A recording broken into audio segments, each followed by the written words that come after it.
I love to travel. I visited 23 countries in the last 30 years and plan to keep going while I'm still able to. In that time, I've learned a thing or two about packing. So in this video, I thought I'd share what I've learned with you. Hopefully there'll be something useful for you next time you go on holidays, so you can just relax and enjoy the unique experiences that travel can offer.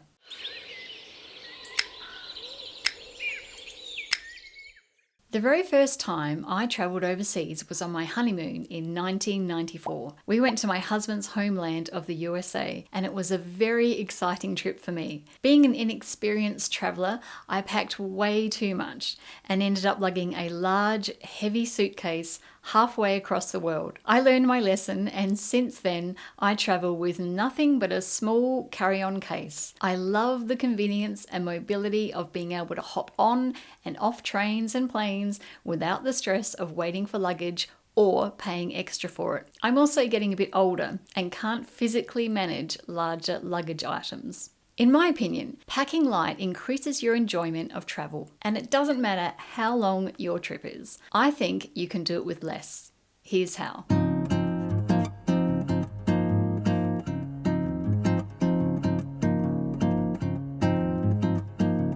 Carry-on cases are a standard size to suit most airlines, at around 55 by 35 by 25 centimeters, and you usually get a 7 kilo allowance. You can get soft shell or hard shell, but I prefer a hard shell because it's actually lighter, more durable, and protective of your belongings. Get one with 4 wheels for easier mobility through airports, and bright colours are good, so it's easier to identify in the overhead compartments. You don't have to spend a lot on it, but try and get a good quality case for durability. I like the American Tourister brand and have found them to last years with frequent usage. But you can get some decent cases at a lower price point too. Shop around for the best price to suit your budget. And just be aware that this case will need to be placed in the overhead compartment. If you're physically unable to do it yourself, there's always somebody who can help with that. A flight attendant or even a fellow passenger.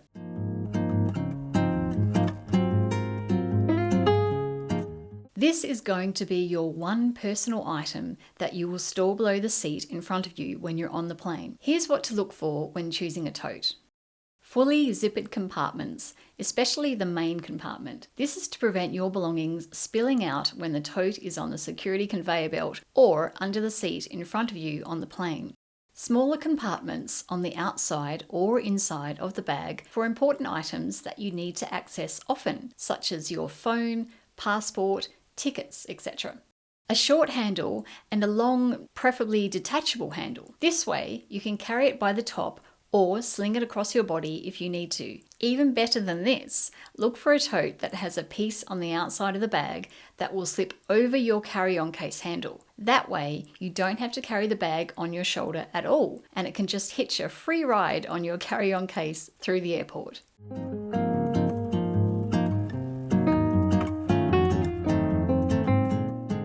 Lightweight material that folds easily, not leather, heavy cotton canvas or PVC. Light nylon is good. It's also usually a bit cheaper.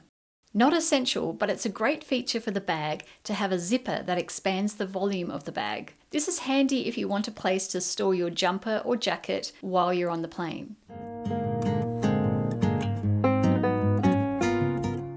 I call this a day bag, and this is what you will wear when you land at your destination and are touring around. This small bag will be packed into your case or your tote on the way there and will come out for use on your trip. Then go back into your main bag again when you leave. This small bag should be made of lightweight material, be fully closable with a zip, and have at least 2 compartments. It should be big enough for a water bottle, but not much bigger than that. You'll be using it to carry around your phone, glasses, money, passport, lip balm, sanitizer, tissues, and anything else you need on the daily. But why bring this bag? Well, it makes it more enjoyable to tour around because your tote would be too big for that. Plus, you'll be hands-free, and a crossbody bag or a mini backpack is more comfortable for your shoulders and your arms as the weight is more evenly distributed.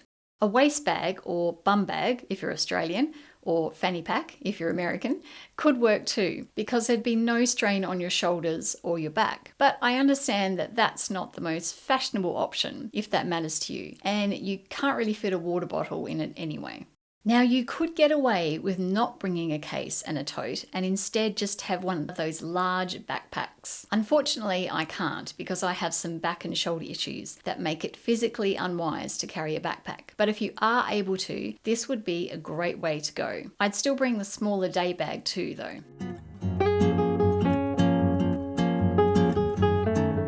You know those foam U-shaped pillows that they sell at the airport? Don't buy one. They are big and bulky and you'll only be using them on the plane, but you'll have to carry them with you on the entire trip. Plus, they're actually not all that comfortable to sleep in my opinion. Instead, opt for an inflatable or one of those TRTL neck pillows. These are great because they pack flat and give you a higher support for your head in a more natural position. Plus, they're adjustable so that people with tiny necks, like me, can still use them. Neck pillows are not absolutely necessary, and I know people who just use the one supplied on the plane or nothing at all. Maybe try it out at home while resting in a chair to see if it's going to work for you before you add it to your luggage.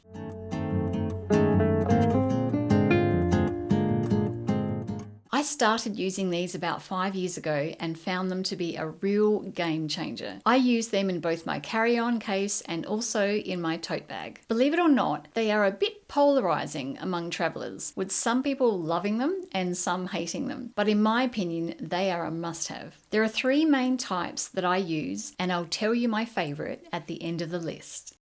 The basic packing cube is a small nylon bag that comes in various sizes. They zip completely closed. They keep your gear organized so it's easier to find things in your case and keep it neat and orderly. For example, in my case, I put underwear in one, t-shirts in another, pants in another, outerlays in another, and so on. You get the idea. That way, I always know where things are. I find them handy in my tote bag too, because you can categorize items into electronics, toiletries, a cardigan, snacks, or whatever else you're carrying on the plane. It just saves you time digging around for things in a bigger bag like a tote. The drawback is that they don't actually save much space in your case. They're more for organization, but they vary in price, so you can get a decent set off Amazon for around $30. I'll link them below.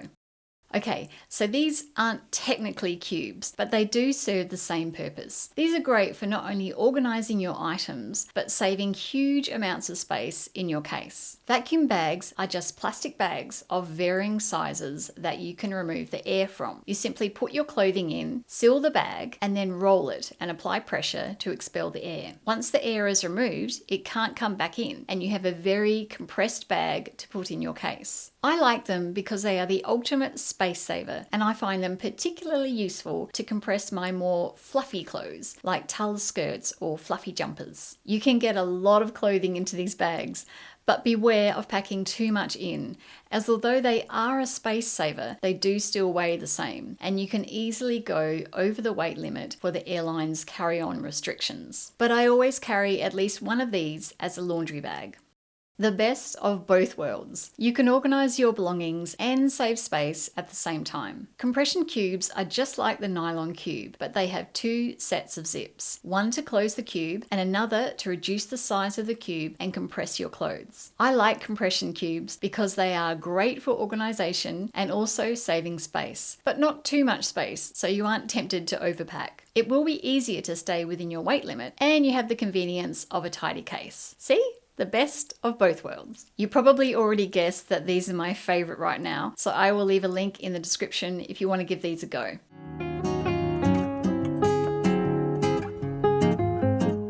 So now that you have all the basic hardware, let's talk about what to actually bring with you. Now, of course, this is going to depend on where you're going and what you'll be doing there, as well as the climate, but I'll give you a basic overview of what I bring when I travel, and you can apply the core principles to your trip. Keep watching later in the video for the specific brands I recommend.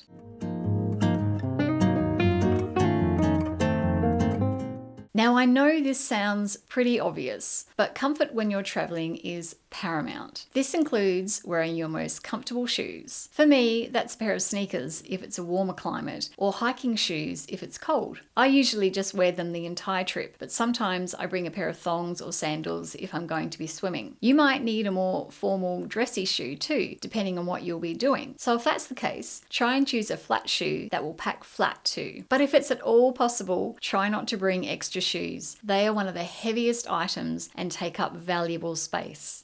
Comfort also extends to all your other clothes, including underwear. Don't bring anything too tight or anything that will dig in. You will regret it. This goes for bras too. Try and bring wire-free as they'll pack easier and be more comfortable.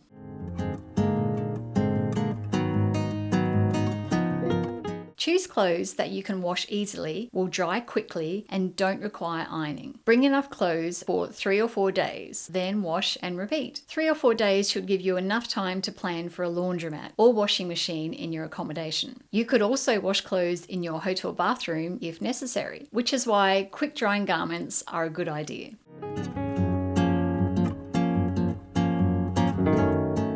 For example, jeans weigh a lot, more than light nylon travel pants, so go for the latter. Or if you must bring jeans, wear them on the plane so they're not taking up room and weight in your case. Same with wool jumpers and jackets. I opt for cashmere jumpers when going to a cooler climate, as they are very lightweight but still very warm. Down jackets are a great alternative too, as they pack down to nothing, and you can even use the packed jacket as a pillow. And I'm going to say it again, if you can get away with not bringing extra shoes, don't. They will add a lot of extra weight.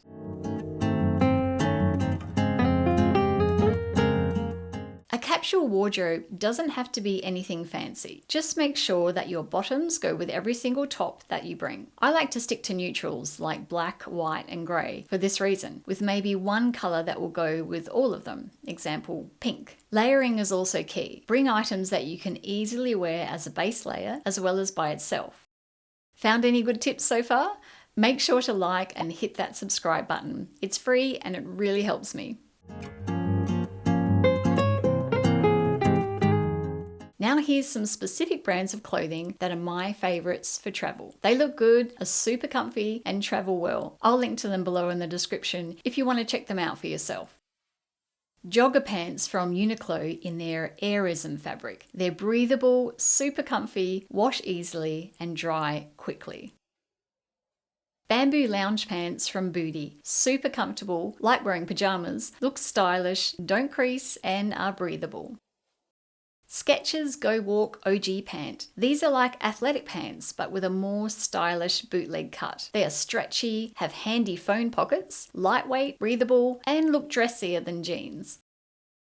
Halara work pant. Soft, stretchy, wrinkle resistant, and actually look like dress trousers. They're great for wearing daily, but also look good enough for a more formal occasion. In fact, if you're really keen on wearing jeans when you travel, then Halara makes some really lightweight, stretchy, comfy jeans too. They're more of a knit fabric, so weigh a bit less than regular denim jeans, and they come in lots of different styles. Bamboo t-shirts and skivvies from O2 Wear. I like the fit of these the best, but there are plenty of brands that do nice quality bamboo clothing. It's a great fabric because it's lightweight, breathable, and washes easily. They're great layering pieces too. There's nothing more comfortable than bamboo in my opinion.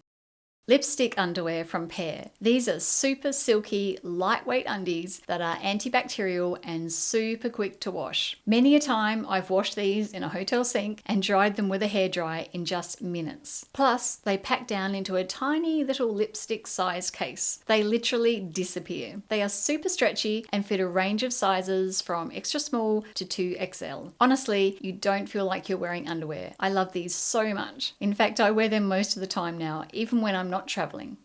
A scarf, either silk or cashmere, depending on the climate. I love to bring a scarf because they're easy to pack and can be used for a variety of things, from keeping your neck warm or the sun off, as a headband, a belt, or even as a pillow cover if you're planning on using the pillows on the plane. A scarf will also add some visual variety to your travel wardrobe. Thin optics spectacles. Okay, it's not clothing, but kind of an accessory, right? I wear glasses, but not all the time. I just need them for reading menus, price tags, my phone, food labels, etc. I also need sunglasses, and because I'm sensitive to glare, they need to be polarized. So I have the hassle of always changing my glasses from the sunglasses to the spectacles and back again. Why don't you just get transition lenses, you might ask? Well, at the moment in Australia, you can't get polarized transition lenses, so I'm stuck with carrying around 2 pairs of glasses. Enter thin optics. These are essentially reading glasses, but ultra lightweight, thin and portable. You can also get the tiny keyring version if you want to go even smaller. They make carrying 2 pairs of glasses more like carrying just one, and they look pretty good too.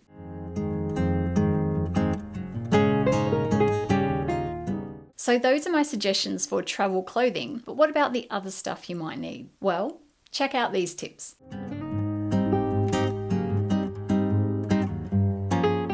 Never bring a full-size personal care product. If they're over 100 mils, they will be confiscated if you're traveling overseas. Plus, they're just too big and heavy to bring. Chances are you won't need to use all of the product anyway, so decant it instead. Get some small plastic pots and bottles together. You can buy them or just save cosmetic sample pots and use those. Gather the products you want to bring with you and then pour a small amount of each into the containers and label them clearly. Do this with toothpaste, moisturizer, styling products, and even deodorant if you use the gel type. Make sure they're leak-proof. And if you're not sure, wrap an extra plastic bag around the container and see if it leaks. If it does, at least you haven't made a mess in your bag. If you can't decant something, then try and buy the travel size instead. This may be necessary for things like hair mousse, some makeup, and aerosols. I also like to bring portable spill-proof fragrance like Wilderness Lab perfume balms. Full disclosure, Wilderness Lab is my business, but the perfume balms are perfect for travel, as well as being natural, hypoallergenic, and smelling amazing.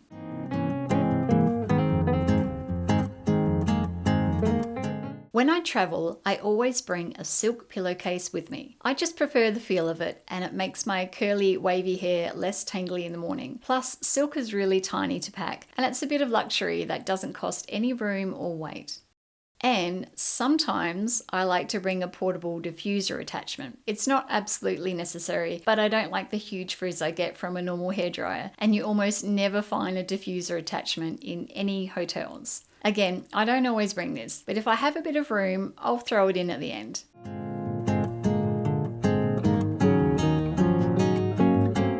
Now, just as important as what to bring are the things not to bring. I've made these mistakes before, so here's a list to help you avoid making the same mistakes.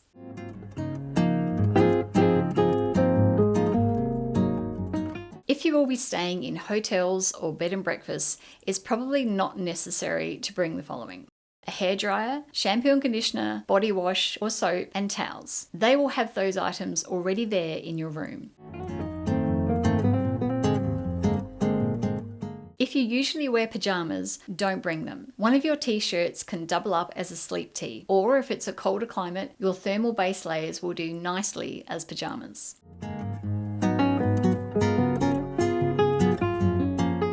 Products you'll use a lot of, like sunscreen, are better purchased when you get there. If it's a warm climate, then you'll probably use most of it up before you head home.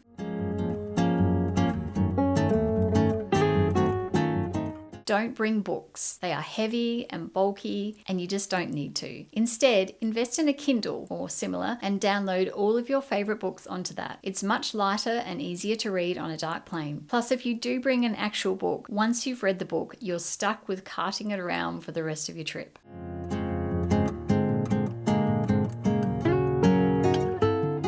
Don't bring every product in your skincare routine or in your makeup bag, even if it's decanted. Try and go simple with these items. Bring the basics or products that can multitask. For example, bronzer could also be eyeshadow, tinted sunscreen instead of foundation. You get the idea.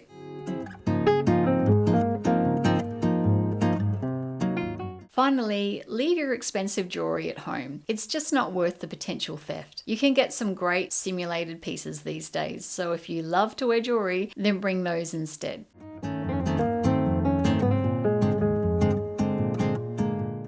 Remember, you're on holiday. Traveling is about relaxing and experiencing a different environment. So try not to live like you're at home. This means don't worry so much about what you look like. No need for a full face of makeup and perfect hair every day. Don't worry about your outfits being the height of fashion. Try to live outside of yourself and just enjoy the experience and the moment. When you look back on your travels, you probably won't be thinking about whether you are having a good hair day or not.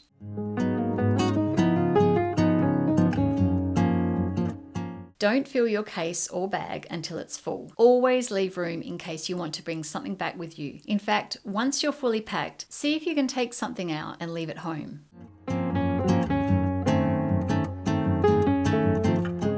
Make a packing list in the weeks leading up to your trip. This means you won't forget anything when you're actually packing and won't panic pack. That is, throwing in extra items on the random chance that you might need them. Spoiler, you probably won't.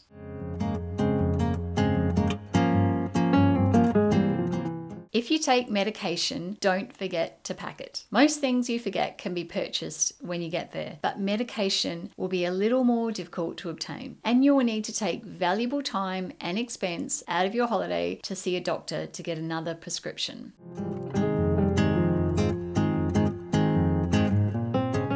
That's it. You're all set to go. You're feeling light and mobile. There's nothing heavy to lug around, no worries about extra transport charges, and no bad outfit choices. It'll be easier to get a lift to the airport too. Now, there's only one thing left to do.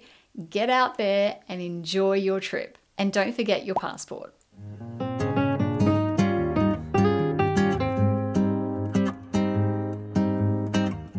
If you'd like to see what I got up to in just 10 days in Japan, click here.